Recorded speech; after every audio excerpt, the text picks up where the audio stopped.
What's good, y'all? We're getting closer and closer, with this close away to the NBA Finals. It's bittersweet because obviously the Finals is like peak basketball, but at the same time after that, then there's no basketball for a while.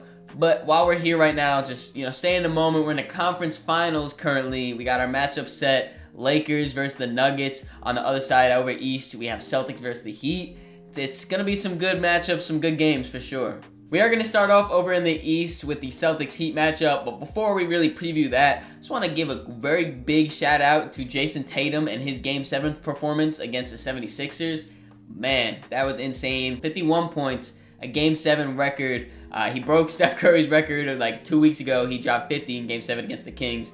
So, shout out to Steph. He had the record for a little bit. JT, though, insane game. He really had it going the entire game. I mean, I guess he just picked up from, Game 6, the fourth quarter of that, when he just went ballistic. He just started that off in the first half, going crazy. The third quarter, though, that's when he really turned up, and he just wasn't missing. He was hitting up shots. That's when he was, he hit a shot, went over to the crowd, was like, what? He said, this is my shit. He was talking his shit. He was really feeling himself, and for good reason. Once he started going crazy in that third quarter, that's when the Celtics really pulled away. And then the Sixers, it's going to be a rough offseason over there in Philly. Could be some big changes going on. Hopefully one of them being Joel to my Knicks. Hopefully, fingers crossed. I'll probably have a video on that and, their whole offseason and how that's going to look later on. But for right now, we're talking about Celtics versus Heat Eastern Conference Finals. So these two teams have matched up a decent amount. Obviously, last year they matched up in the Eastern Conference Finals again. That went to 7. All it took was that Jimmy Butler pull-up 3. It was just short. If that went in, he could have been to the finals. Could have changed his whole dynamic of this season, whatever.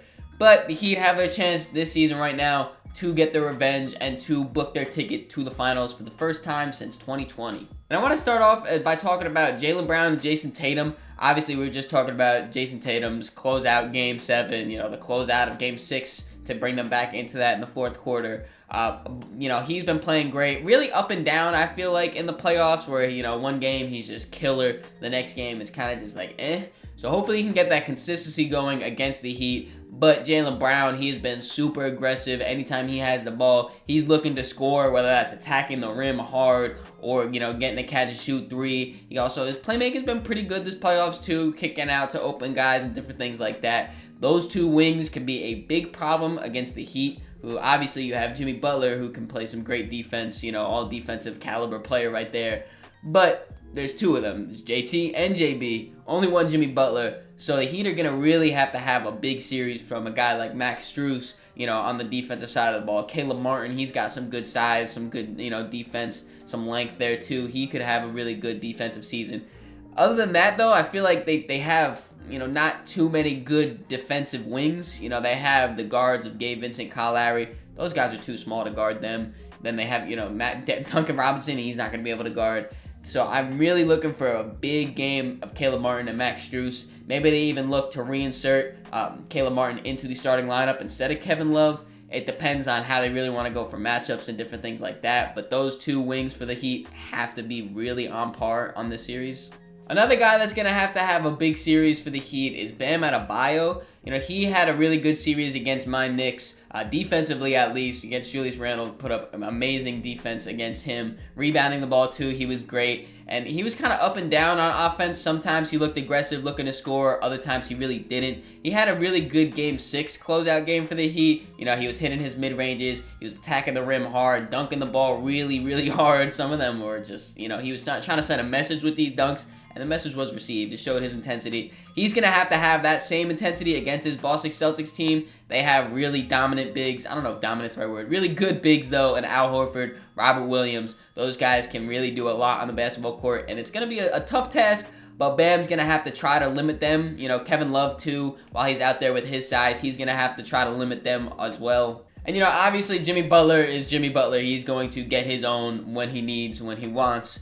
He's going to see a heavy dose of probably Jaylen Brown, Jayson Tatum, Marcus Smart, Derek White. Those 4 guys really just rotating in on him, just giving him different looks and stuff like that. I trust him to get his own, though. Where I personally think the biggest X factor shifting point in this series is off the bench. There's 6-man for each of these teams. Obviously, the actual NBA 6-man of the year, Malcolm Brogdon for the Celtics. And then on the Heat side, Kyle Lowry, ever since the playoffs, really the play-in is where it started for Kyle. He has just been on a whole nother level, and I feel like whichever one of those guys outperform the other is really going to be a deciding factor in this series. Like I said with Kyle Lowry, in the regular season, he really wasn't doing too much, but ever since the play-in and the playoffs, he's extended that to be a really, really high impactful player. His offense, he's become more efficient from the field, from three. He's been really just on offense controlling things like that. His playmaking has been great. When they substitute him back in for Gabe Vincent, bringing him off the bench, he just controls the pace of the game with his passing, gets a rebound, advances it up the court like that, really good. He makes smart veteran plays, obviously, because he is a champion. He is a champion guy over there with the Raptors. Then for the Celtics, Malcolm Brogdon, as I said before, the actual Sixth Man of the Year winner. He's just kind of continued his play into the postseason from the regular season. He's one of the best three-point shooters in the league percentage-wise, so he's a really good, catch-and-shoot guy off the ball for when he is playing in lineups with Jaylen Brown or Jayson Tatum, and they're running the offense.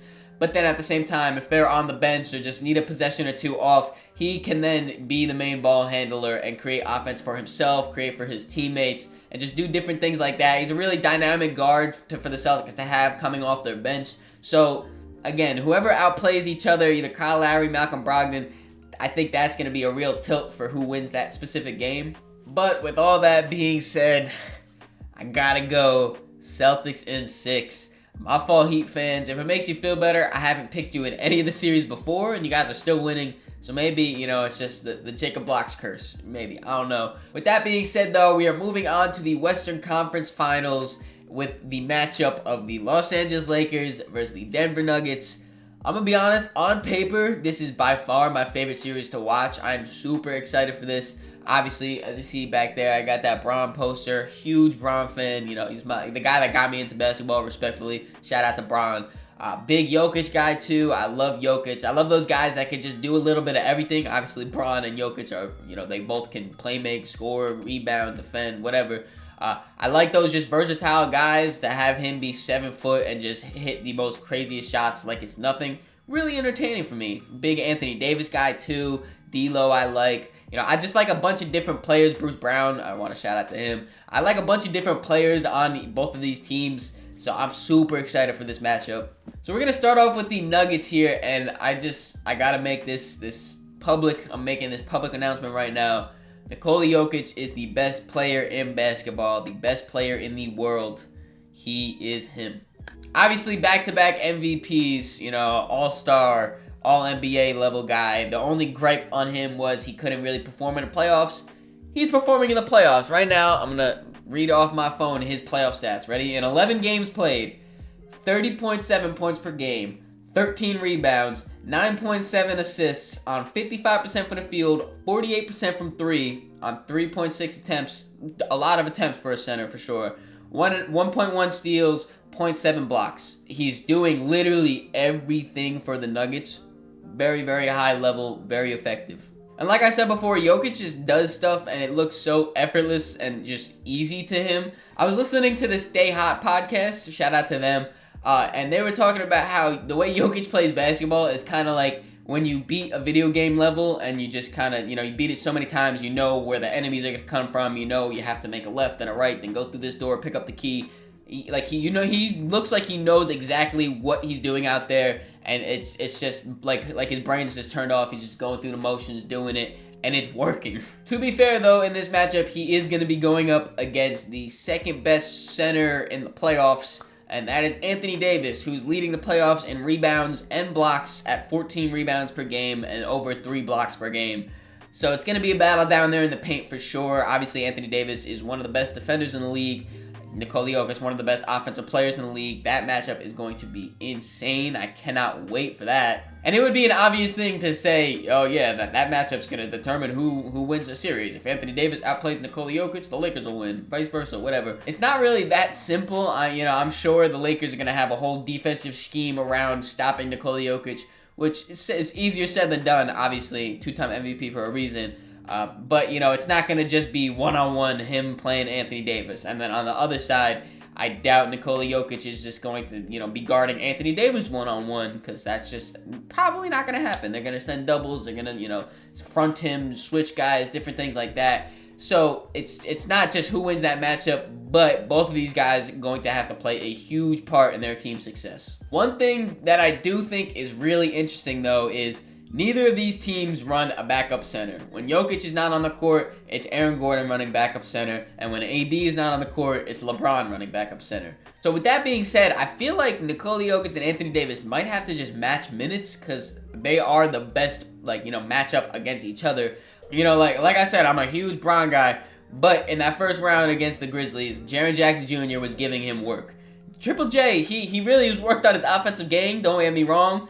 But this is Nikola Jokic we're talking about. He is miles ahead of Jaren Jackson on the offensive side of the ball, at least. And if Jaren Jackson Jr. was cooking Bron like that, I'm sure Nikola Jokic would have no issue, cooking him as well. The only other real option that the Lakers have is maybe Wenyen Gabriel, but he's still undersized, and I doubt he really plays in the Western Conference Finals.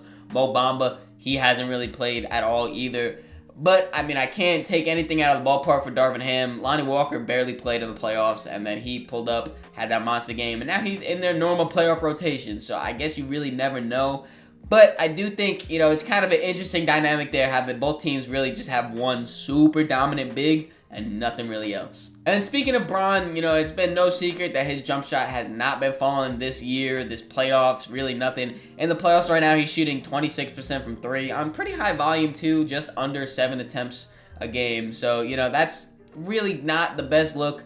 But everything else he's kind of been doing at a high level, finishing, his rebounding has been really, really good this season. His rim protection has been really good, whether it's in transition, the chase down blocks, or just coming over weak side and just smacking shit out of here. He's been really good at that. I do worry about Bron a little bit, though, because he has been so up and down. He finished off the Warriors series with a really, really good game. This is the first time in the playoffs I feel like he's really had, that game, the big, big game we're used to him having. So hopefully that'll keep the ball rolling for him, but if it doesn't, Aaron Gordon is not going to make it easy on him. In my opinion, Aaron Gordon is going to be the best Bron matchup he's faced so far in the playoffs. Against the Grizzlies, it was Dillon Brooks, who, he's got the perimeter, but he doesn't have the size to hold Bron, as we've seen him blow by him and, bully him in the paint a decent amount during that series. Then in the Warriors, he got Andrew Wiggins, who kind of on the same thing as Dillon Brooks. He's got the quickness and the length and everything, but doesn't have the strength of that. Then Draymond Green, he matched up against Bron a little bit here and there. He's got the strength and the size, but he doesn't have that lateral quickness to be with Bron on the perimeter. Aaron Gordon's got that. He's got the athleticism, the strength, the size, the speed. He's got a little bit of everything, to be a great defender that he is. And I think he could cause Bron some problems. He's still dealing with that foot injury. 38 years old. He's not attacking the basket as strong as he once was. We can't forget to talk about Jamal Murray. He's been really, really good. He's top 5 in points per game in the playoffs with the remaining players. So, he's back to his playoff Jamal Murray from the bubble run. MPJ has been super efficient shooting the ball with his, his long 6'10" length, shooting the ball over anyone. He has some really, really good games throughout this playoffs. Bruce Brown has been great for them, a little bit of everything. KCP, really good games too. They have a really, really deep team. The Lakers do have a lot of depth too, don't get me wrong, with Dennis Schroeder. He had a great defensive series against the Warriors. Jared Vanderbilt, another great defender right there. D'Lo, Austin Reeves has some, dynamic shooting guards. Not shooting guards, but shooting guards. Not shooting guard the position, just shooting guards. Guards that can shoot. But I do think that Denver has a lot more of the, top tier role players. Way more than the Lakers, so I think that's going to be a very big, difference maker in this. If the Lakers want to win this series, they're going to have to rely on their defense like they have all playoffs, really get stops, get out there and run in transition and stuff like that. But it's going to be really hard to stop this Denver Nuggets offense, especially when Jokic is on the floor. And with that being said, I have the Denver Nuggets winning in 7 games against the Los Angeles Lakers. Very similar to the Warriors series, where I was saying, I think the Warriors are going to win, but I really want the Lakers to win. It's kind of like that. I still, Bron, he's this close to winning number 5. If you have, 5 of them things, it'd be pretty hard to say he's not the GOAT. But, either way, I like both teams. I do think Denver edges them out just a little bit. They've been super consistent throughout the regular season, throughout the playoffs. They have shown that they are one of the best, if not the best teams in the league. And they're going to show it in this series as well. So that means that I have a finals matchup of the Denver Nuggets versus the Celtics. Sounds like a really, really good one. Both really deep teams with the, superstars, identities, great coaches, and everything too. So that could be really interesting if that is. Down in the comments, let me know what your guys' final prediction is. If you guys enjoyed this video, make sure you leave it a like, subscribe so you don't miss the next one. In the description, there'll be links to all my social medias, so make sure you follow me on all those to keep up to date with me. Catch y'all.